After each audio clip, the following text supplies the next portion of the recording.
Hello, Professor Gruhn here, and do not adjust your video screen. I thought I'd do something fun today and just go retro and do a little black and white.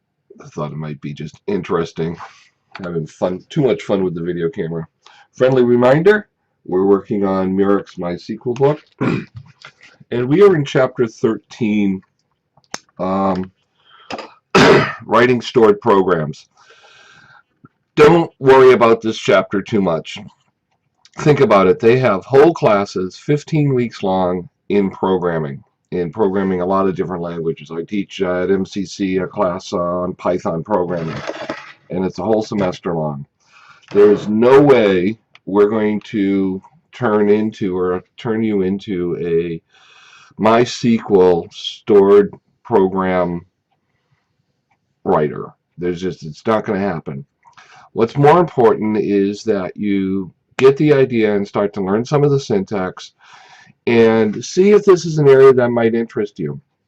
Quite honestly, a lot of web developers and most of you in this class are in the MCC web developer program for the web certificate. You won't need a lot of stored procedures because you would probably write something for a website in PHP that would do a lot of the main logic. And then what you would do is call select statements, SQL statements that you've already learned in this class. But this chapter is a good introduction. I'll be honest with you, I'm not going to know every single subcommand and every little piece that the book might bring out, but I've been programming a long time and I'll be able to figure it out, and we'll be able to get the basic idea of how programming in SQL works. And let's go through it. It's not going to be a large percentage of the requirement on this class. You will not have to write a stored procedure for your final project. Okay, so let's turn to page 373. Read the introduction, then get into 374 and 375. Okay, looking at pages 374 and 375, at the top of page 375, it talks 374 talks about it, but it really, at the top of 375, the book lists the four types of stored procedures and what their differences are. Type of stored programs and what their differences are. A stored procedure can be called from an application that has access to a database. That is a program that is within your database that can be called. It can be executed at any time. A stored function can be called from a SQL statement, and a stored function works much like the functions we've already looked at. So for instance, we've had the uppercase function and the concatenate function, where you put a function in a SQL statement and it will return a result. A stored procedure runs a lot of stuff and just executes those things. You can execute a lot of different SQL statements. A stored function is something you would put into a SQL statement to do something special. A trigger is executed in response to whenever you do an insert, update, or delete. So when you issue a SQL command to a database, to a table that does insert, update, or delete, you can actually run a trigger. So if you were to insert some data into a table, you could create a trigger that will say, go do this code. An event is something you would schedule at a time. So you can create events and you can schedule those to execute at any time. Those are the four different types of stored programs that are possible in MySQL and in any type of SQL. Okay, so the book does a really good job of scaring you right off the bat. It's showing on page 375, it's showing you a script that creates and calls a stored procedure named test. And basically this is code that you could write in Notepad or something like that, and then you could store it as a procedure. And we'll see how to do that later. But we can actually execute this in the editor.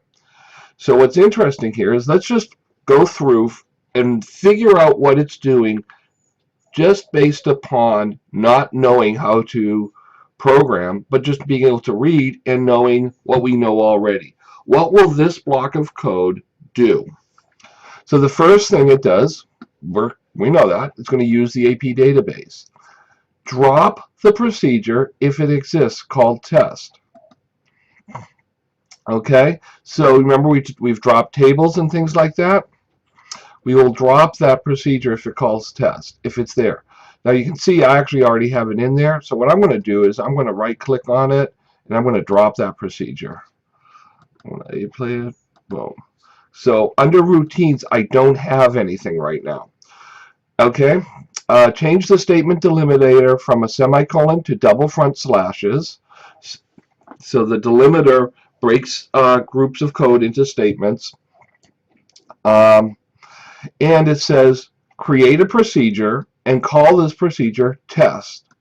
Here's the beginning of the procedure, and a procedure needs an end statement. There's the end of it.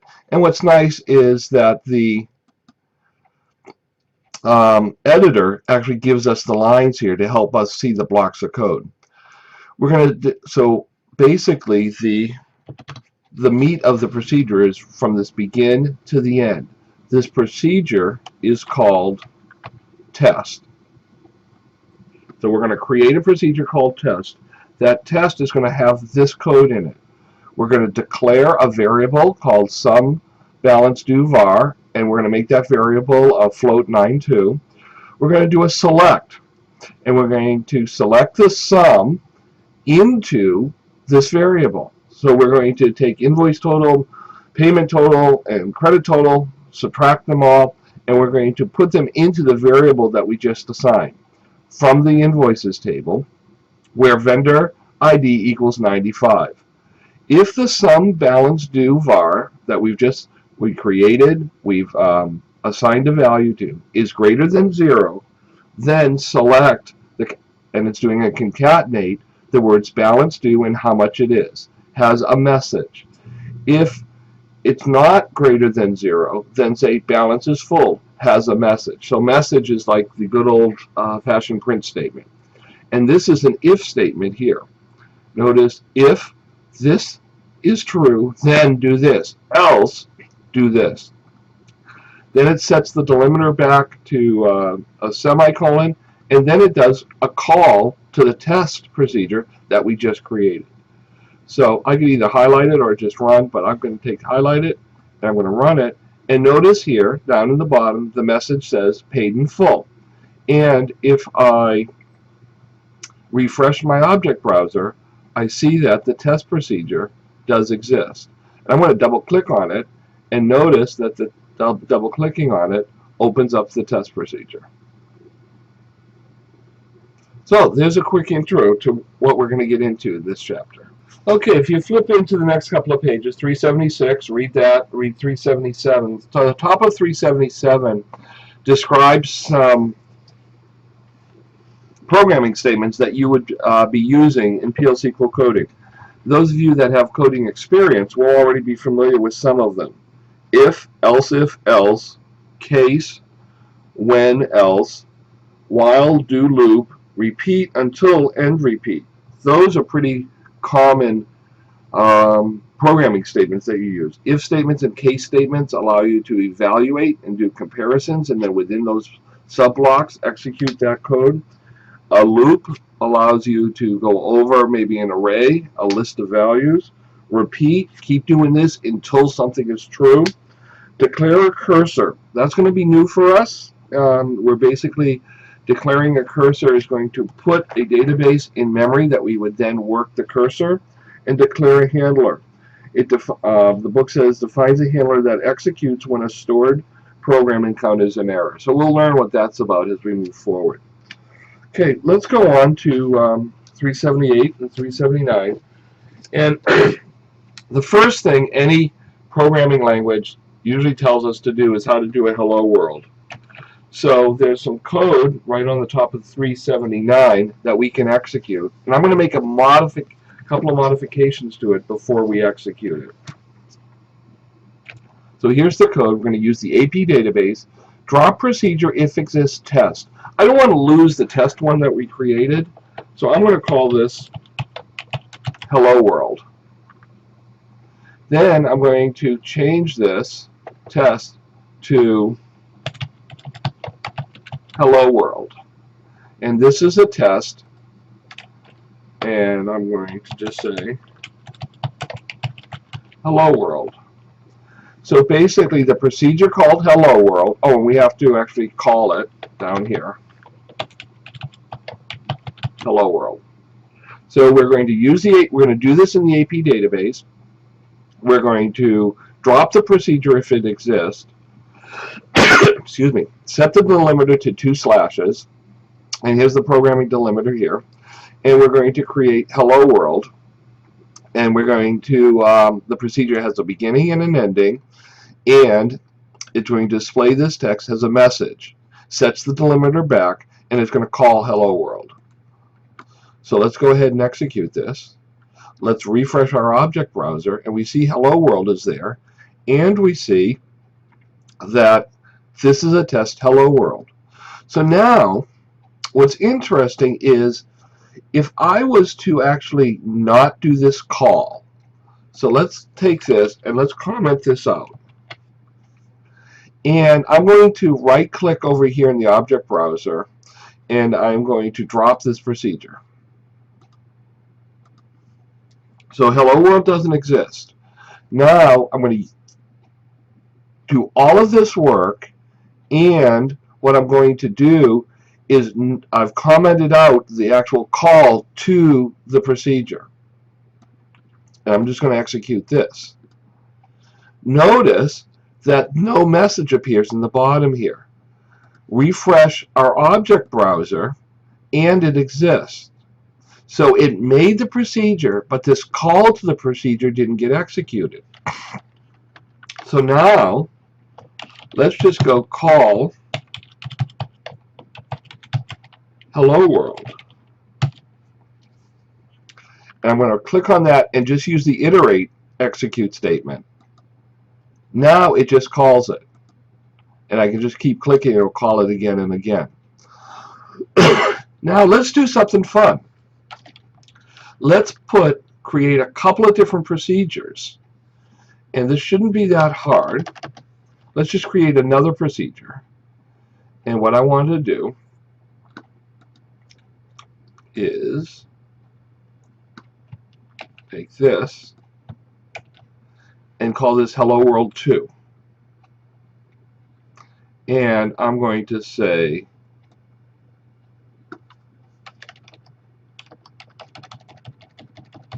Hello World to you too.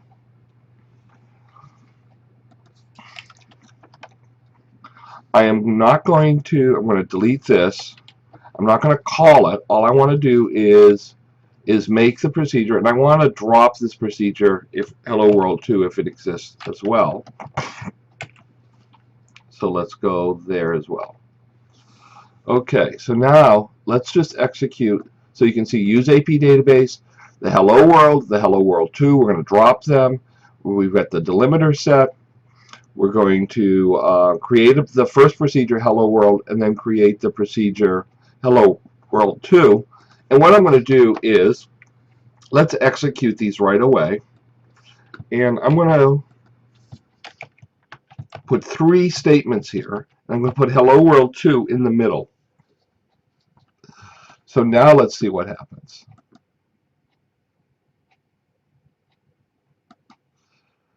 Okay, so if you watched real quickly, when you ran it, this flipped and went Hello World 2, Hello World.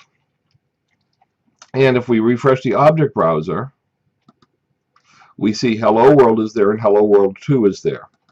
So now if I just go on, so if I do this again and watch real quickly down at the bottom what happens. You can see it flipped and flipped back. If I just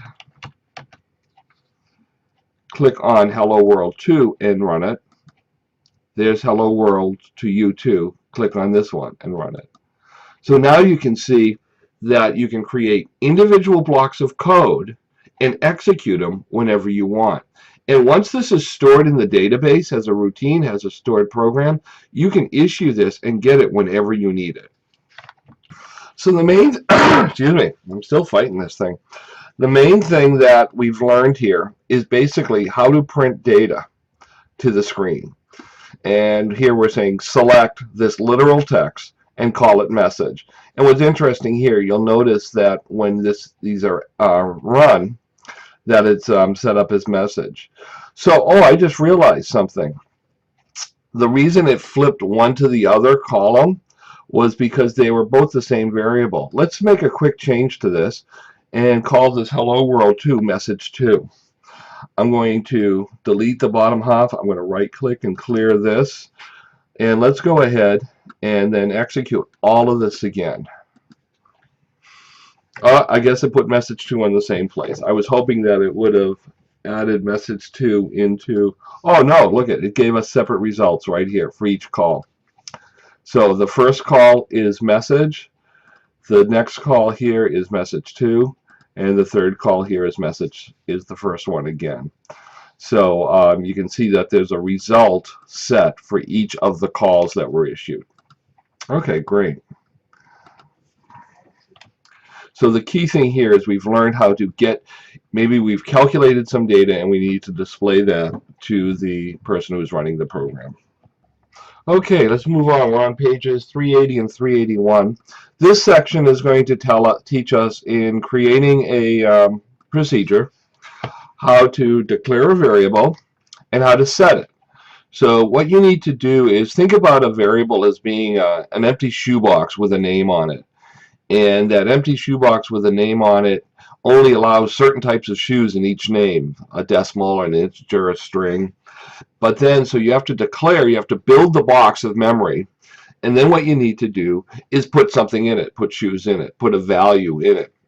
So here, we're using the AP database, we're dropping the procedure test if it exists. I'm going to actually call this test2. And I'll come down here to the create procedure, call that test2, and come down to the bottom and call test2. That way we don't lose the work we've done before.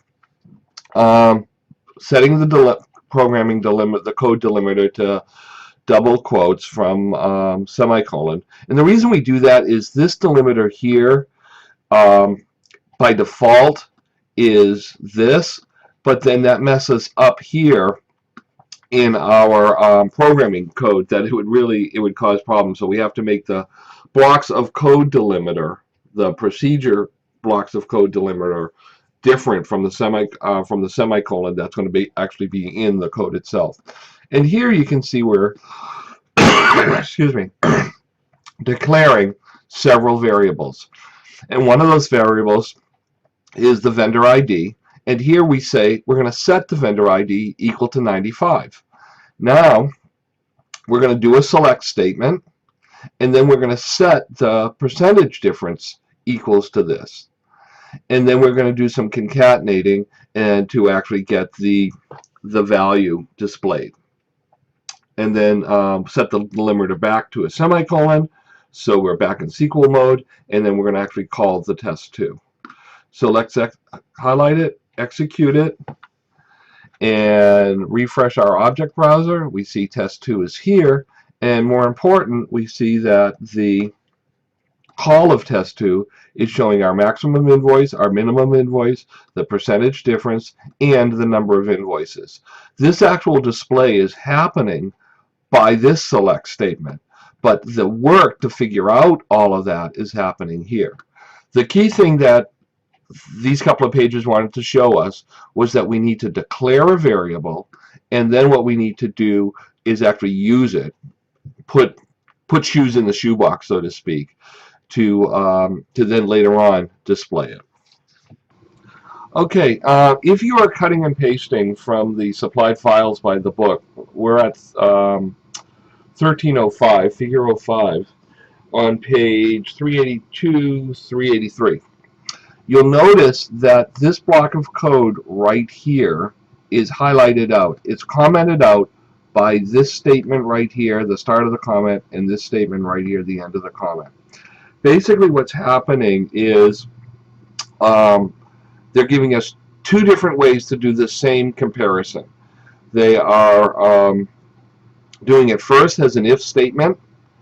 If this is true, select this, print out this. Else, if this is true, display this. Else, this is true. Then they do the same thing as a case statement. So what I want to do is, let's refresh our object browser, and we see I have hello world 2, test 2. I want to call this one test 3, and I'm going to run test 3 down here. And we will execute this code, which is doing comparison logic, some if-then logic, to decide which output to display. Control A, execute. Outstanding invoices are overdue. And refresh the object browser, and we see test 3 is here. This is using the if statement. Now what I want to do is comment out the if statement. So I'll put these same comment statements that were here. I'm going to get rid of those and put them for the if statement. /*, notice it commented all out, */, and then delete that and delete that. Let's call this one test 4. Test 4, come down here, test 4, Control A, highlight it all, and execute it. Notice we get the same results, but what we're doing is we're using a case statement instead of an if statement. Refresh the object browser, and you'll see test 4 is there. Okay, so what I'd like you to do right now is just take a couple of minutes and make 2 or 3 procedures. Do anything you want. Maybe even do them against your own database if you've already created one, or the EM database or the AP. It doesn't matter, but let's just even keep them in the AP database. That would be fine. And call it play 1, play 2, and play 3. Just create a couple of procedures and experiment. The good news here is nobody dies. This is not heart surgery, brain surgery. This is not sending somebody to the moon. This is just playing with code and experimenting. And the more that you experiment and the more you try things, hey, can I do this? Can I do that? Maybe add some string functions like concatenate or uppercase, lowercase, or something like that. Come up with an idea of your own and just see if it works. And play with it for a little bit until it does. So there's more than one way to write a case statement.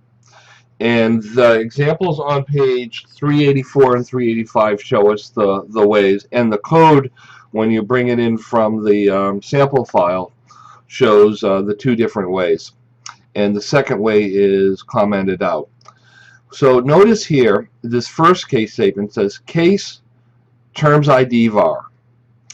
And so that is saying put the value of the case terms ID right here. When it's 1, do this. When it's 2, do this. When it's 3, do this. Else, do this.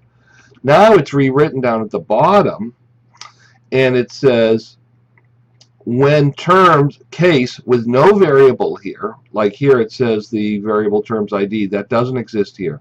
But then there's an evaluation statement. When terms ID equals 1, when terms ID equals 2, when terms ID equals 3, else do this. Else is kind of the, if none of the above is true, just do this. So again, I'm going to refresh my object browser. I see I'm up on test 4. I'm going to call this test 5, and I'm going to call it here. I'm going to drop procedure test 5 and create procedure test 5, and I'm going to execute it. Control A, run it, net due 30 days.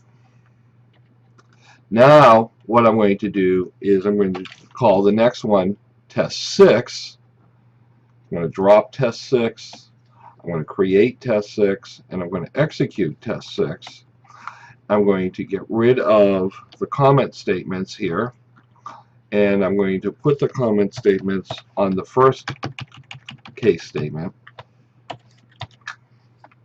And now you'll see that those are all grayed out, and it's going to execute basically it's the same logic, just displayed a different way. and that works. Refreshing my browser, you see I have test 5 and 6 available to me. And I can run any one of these that I want. There's test 5, and I'm just going to click on it and use the single iteration, and it works.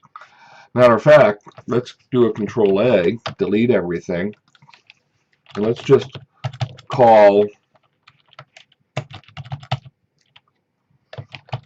Hello World. Let's call Hello World 2. Remember, we wrote those a while back. Those now are doing all the logic, has a stored program that's in there, and they become available to us through the call. Excuse me. So it's really important to remember that we are going through these statements really, really quickly. The goal of this class, and even the goal of this chapter, in the context of this class, is not to turn you into hardcore programmers. For those of you in the course that don't have any programming experience, this will actually be a good introduction to a way of thinking. In the PHP class, CST230, we will spend a lot more time going through the details of variables, case statements, if-then statements, looping, etc. So we'll learn a lot more of that. So please don't panic. The goal here is to expose you to stored programming, to get a taste of it, and to get you to thinking, well, can I do this, this, and this? And then with a little bit of research, most likely the answer is yes. But don't sweat it. Okay, pages 386 and 387 introduce us to looping. The code that they give us is this whole thing where we've got parts of it commented out and other parts of it not commented out. So what we're going to do is, and also I don't like the fact that they're using the word loop. Our test has the procedure name. So we're going to do, there's basically 3 programs here. There's this while loop, there's the repeat loop, and then there's the loop with leave.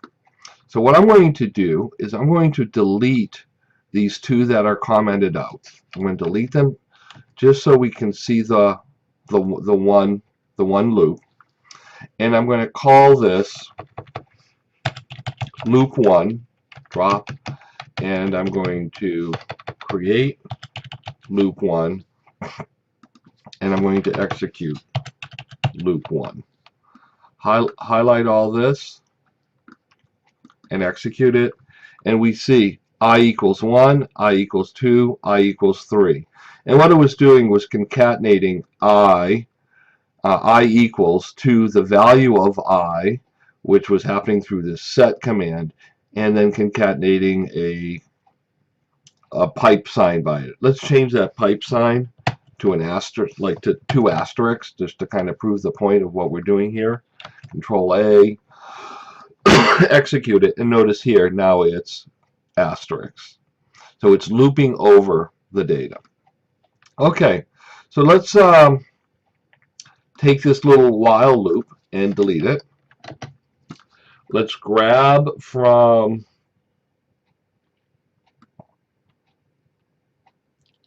the other code.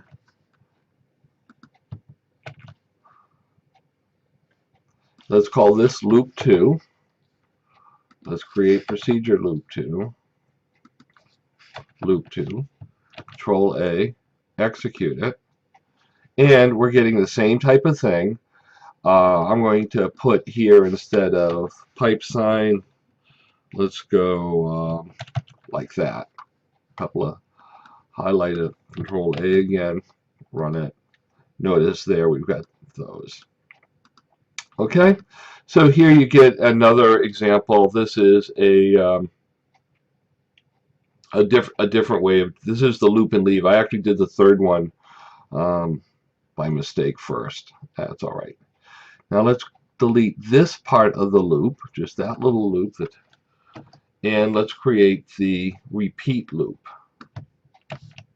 Put the repeat loop right in here, and let's call this loop 3. It's actually loop 2.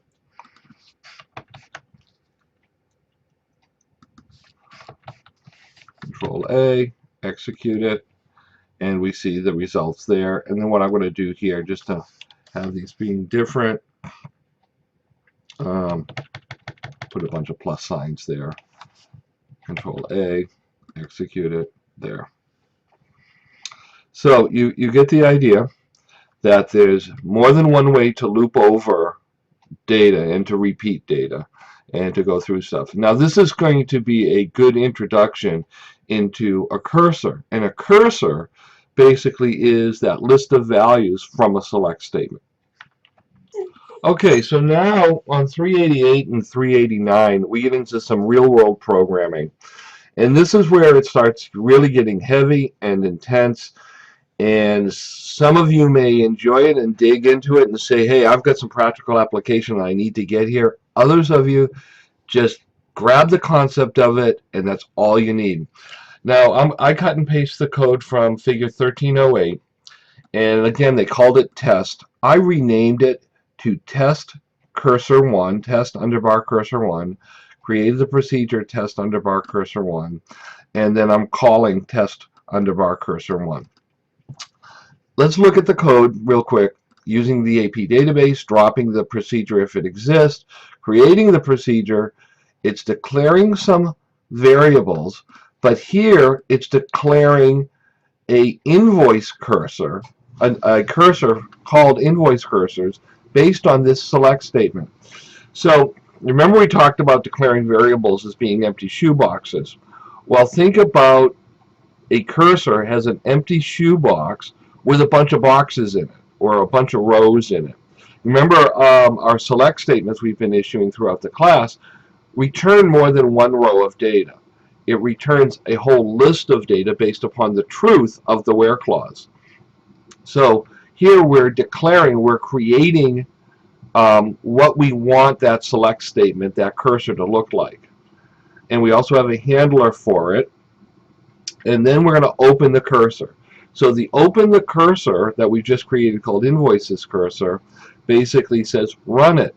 So now what happens is you run it and you're at row 1. Then you go to row 2, row 3.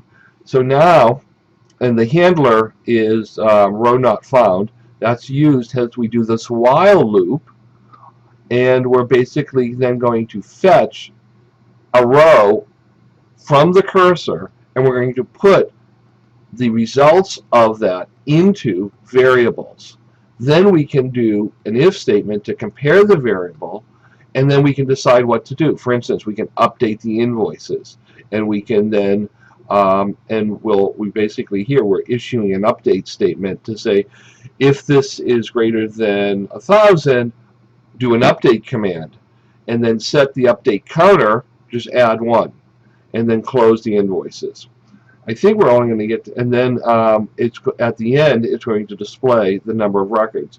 So think about it. We have a cursor, which is here's a select statement of all the records we want. Process them going through this while, fetching one row at a time, get the information from the columns of the cursor, put them into variables, and then do stuff. And in this case, we're going to end up updating back into the invoices table.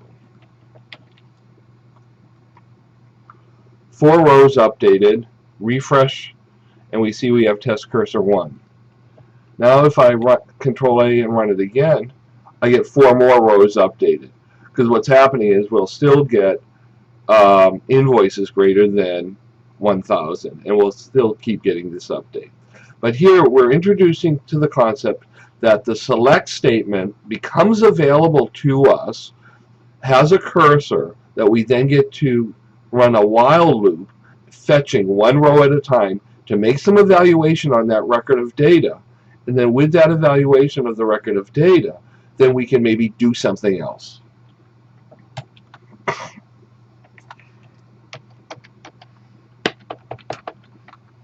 Okay, the next bit of code, pages 390, 391, 392, and 393, talk about error handling and condition handling.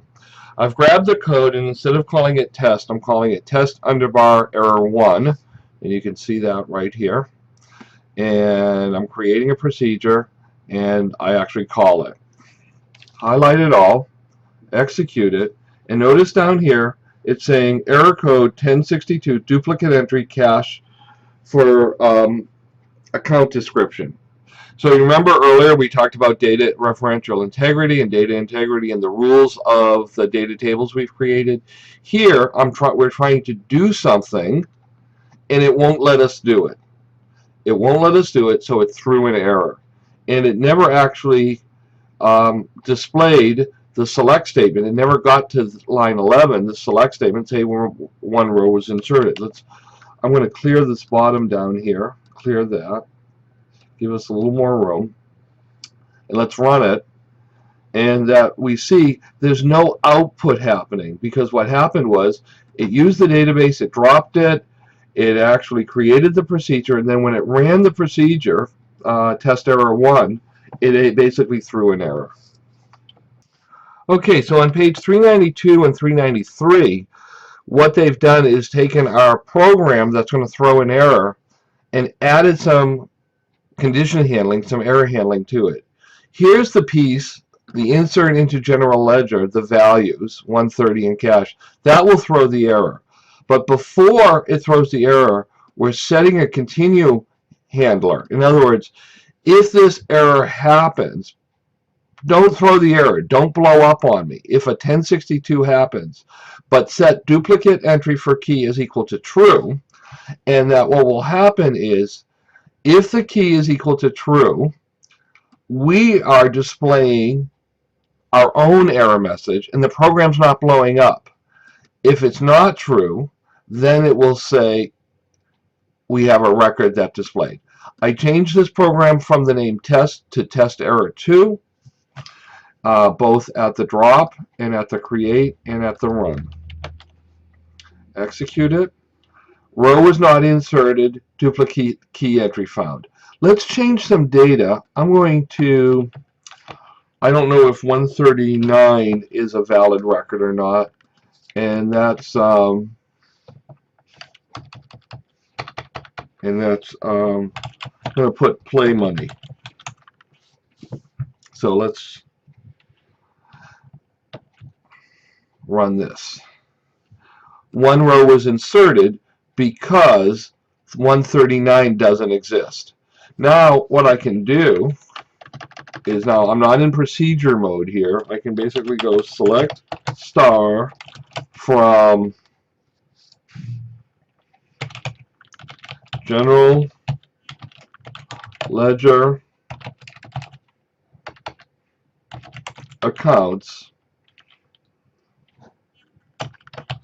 order by what is, I don't know, what is it, general ledger ID? Let's see, let's go up here, describe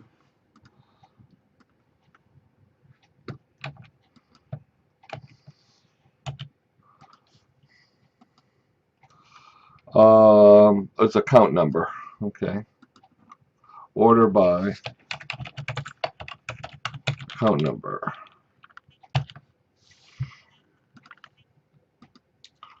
And now what we see is, what was the number we put in there? 139.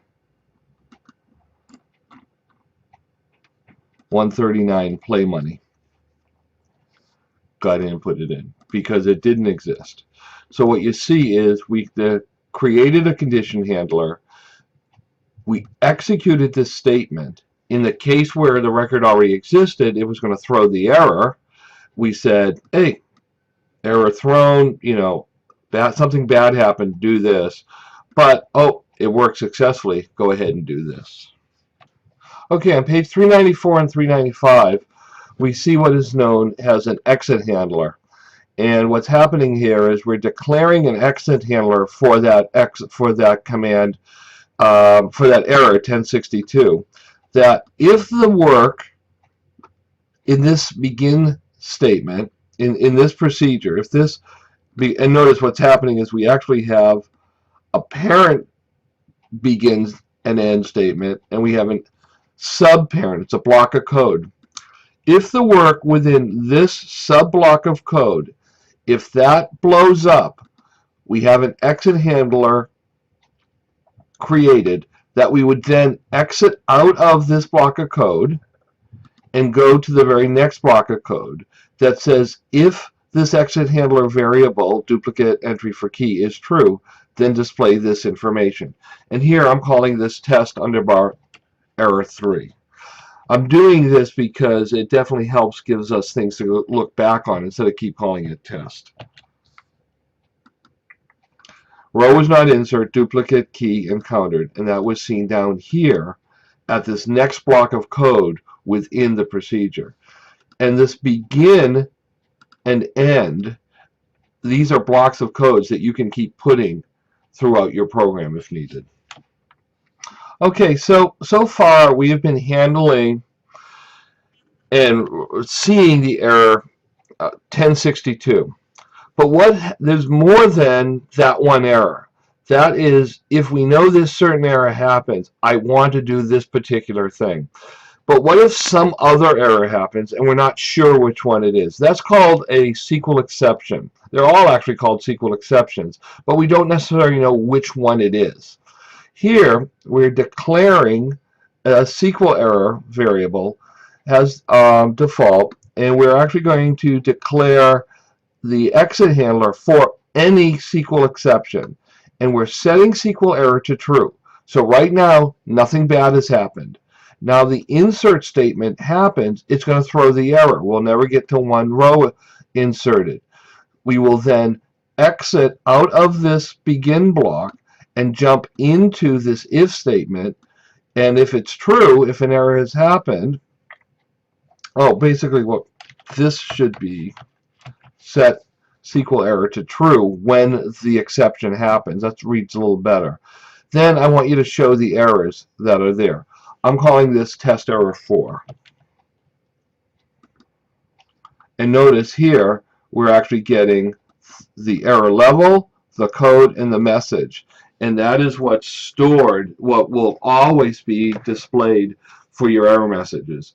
So this is quite honestly the best way to do error handling, because you don't know necessarily which error is going to happen, and that way you can catch any errors that happen, any SQL exceptions. Okay, pages 96, 95, 395, 396, 97. Basically take what we've learned, and here I'm going to, I'm grabbing the code from figure 311, and basically what it's telling us is if I know a 1329 happens, if this state happens, set these, and if this state happens, if it's not found, if the handler is not found, set that happens. So basically it's getting into more detail, more refined call, and I'm going to call this test error 5. 5.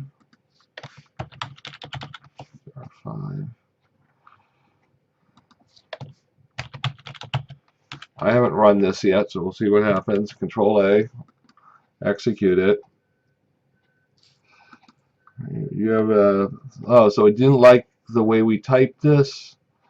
Boom. Oh, do you know what? We're missing some semicolons here. Right there and there. Missing some semicolons. Oh, maybe not. Hang on a second. Okay, so I see what happened. In the book, the figure on page figure 1310 on page 395, if you're grabbing it from the code that's provided, you'll get these two comments here to say that's what we're actually going to do next. So if we actually create test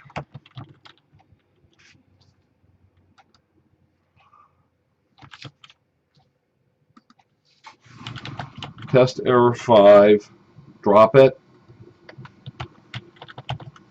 create test error 5, and run test error 5. Control A, run it.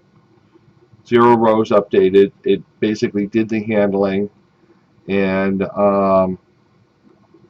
it put the information here based upon the update count. It actually is doing all the handling there. And then if we Now jump over to figure 1311.